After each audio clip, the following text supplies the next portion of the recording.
नमस्कार. आजच्या कार्यक्रमाचे अध्यक्ष चंद्रकांत निगोडे सर, प्रमुख पाहुणे संपदा गायकवाड साहेब, तसेच आज कार्यक्रम खरोखर मला भाग्य म्हणावं लागेल. आज आश्रमाला येण्याचा योग झाला, कारण ज्या महाराजांच्या विनयनाथ महाराजांच्या ह्याच्यात सानिध्यात अनेक वर्ष मी देखील काढलेले आहे. त्यामुळं त्यांचा सहभाग हा माझा रोजचा असायचा आणि त्यांच्याबरोबर करत असताना अनेक गोष्टी ज्या तुम्हाला माहीत नाही त्या आम्हाला बारकाईने माहीत आहेत, कारण जेवायला पण मी त्यांच्यावर असायचं दुपारचं. आणि आपल्याला माहीत आहे की योगदूत संस्था ही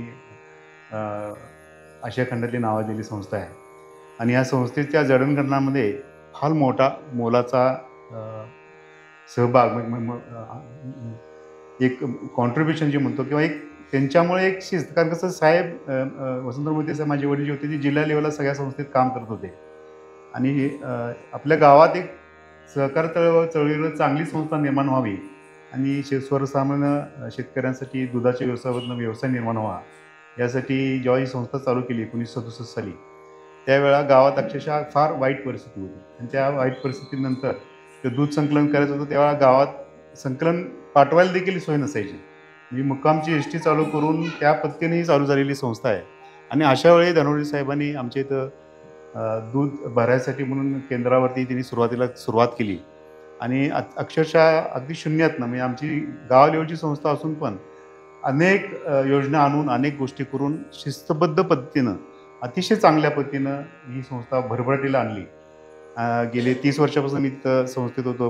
धनवडे साहेबांचा बराच समयामध्ये 20-25 वर्षाचा सहभाग मला लाभला आणि जेव्हा ते रिटायर झाले तर आम्हाला विनंती केली की तुम्ही कंटिन्यूस आम्ही कसं करतो साहेबांसोबत जे लोक आहेत त्यांना आम्ही सोडत नाही शक्यतो.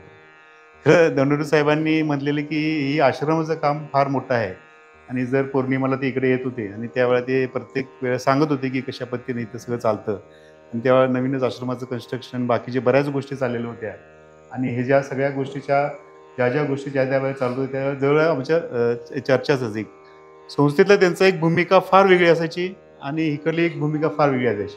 त्यांच्या घरी देखील बऱ्याच महिन्यामध्ये कार्यक्रम जे असायचे, आध्यात्मिकचे कार्यक्रम असायचे, त्यावेळी देखील बऱ्याचदा लोक येऊन तिथं हे करत होते आणि खरोखर एक चांगला आश्रमाने आज खरोखर पवित्र ठिकाणी येऊन खरोखर मला भाग्य म्हणावं लागेल की ह्याच्या अगोदर यायला पाहिजे होतं आणि इथले धनवडे साहेब असताना यायला पाहिजे होतं अशी माझी हे होते. तर नियती कारण कोविडच्या काळात अचानक निघून गेले. खरोखर वाटलं नव्हतं की धनवडे साहेब अशा तऱ्हेने जातील. तर ते थोडीशी शुगरचा त्रास होता त्यांना आणि ते कोरोनाच्या काळामध्ये अशी वातावरण तयार झालेलं होतं की आपल्याला कोणालाच काय माहीत नव्हतं आणि अशा वेळी ते आमचे डायरेक्टर राजाराम बागल साहेब त्यांच्याबरोबर बेडमध्ये ICUमध्ये होते. ते दोघं एकत्र होते. अगदी चांगल्या पद्धतीने त्यांचं नेमकं त्या बेडमध्ये असून सुद्धा धनवडे साहेबांचं अगदी अतिशय चांगल्या पद्धतीने त्यांचं हे असायचं. स्वतःचं ते प्राणायाम श्वासाचं हे करून हे करत होते. तर अचानक पद्धतीने कसं काय झालं ते वेळ आल्यानंतर काही सांगू शकत नाही. अतिशय कमी वयात अनेक 20-25 वर्ष तरी त्यांनी असायला हवं होतं असं मला वाटतं. खरोखर या आश्रमाला येऊन खरोखर भाग्य वाटलं आणि खरोखर चांगलं वाटलं. अतिशय प्रसन्न आणि चांगलं वातावरण आहे आणि एक वेगळं ते एक वाईब तयार येते हे जो मला खरोखर जाणवलेलं आहे. दुसरी गोष्ट म्हणजे आज या कार्यक्रमाचा आहे स्वयं दृष्टिकोन विकास कार्यक्रम ही जी पुस्तिका सुतार साहेबांनी जी आज आपल्या इथं हे केलेली आहे आणि इनॉग्रेट केलेली आहे. खरोखर माझ्यामध्ये दुसरी तिसरी पुस्तकं असेल माझ्यामध्ये आणि त्यांनी त्याच्या आयुष्यातल्या अनेक गोष्टी मगाशी सांगितलेल्याच आहेत. खरोखर सुतार साहेबांचं कौतुक करायला पाहिजे. त्यांनी ज्या पद्धतीनं त्यांनी आपलं आयुष्य घडवून ते एक चांगलं एक मुकाम मिळवून घेतलेला आहे. त्यामध्ये नुसतंच पैसा किंवा बिझनेस नाही मिळवता त्यांनी माणसं देखील त्या पद्धतीने मिळवली. अतिशय खडतर परिस्थितीतून अनेक त्यांनी व्यवसाय निर्माण करून त्यांनी ज्या पद्धतीनं हे त्यांचा व्यवसाय वाढवला. आता तर तन्मय तर चांगल्या पद्धतीने त्याचा इंडस्ट्री चालवतो. त्याच्यातलीच प्रगती स्वतःची इंडस्ट्री तयार करून तीच मशिनरी आता इंडस्ट्रीज झालेले आहेत. खरोखर भाग्य चांगलं मानावं लागेल की खरं त्यांची प्रगती सुतार साहेबांची अतिशय चांगली आहे.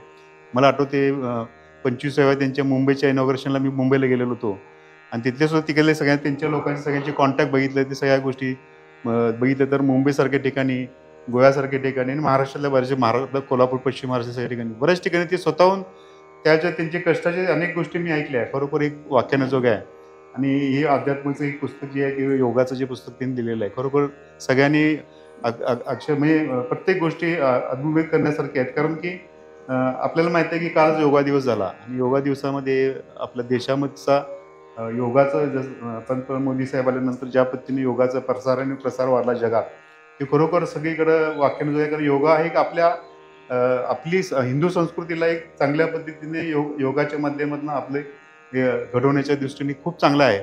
आणि आपण म्हणतो इथे बरेच व्यायामाची पद्धती असतील, तर योगा पद्धतीने जी आपल्याला एक मनाची शांती किंवा एक कंट्रोल येतो, तो खरं कुठल्याही याच्यात व्यायामाच्या प्रकारात येत नाही किंवा येत नाही.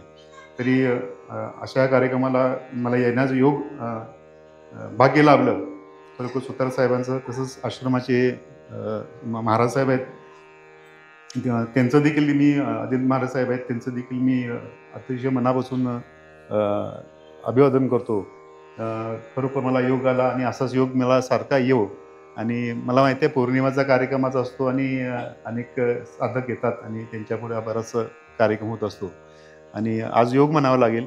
मी खरोखर चांगल्या दिवस मला आज येण्याचा योग मिळाला. आपण इथे बोलवलात त्याबद्दल मी सुतार साहेबांचं, आपल्या सर्वांचं आणि आश्रमाच्या वतीने जो सत्कार झाला त्यांचाही मी मनपूर्वक आभार व्यक्त करतो.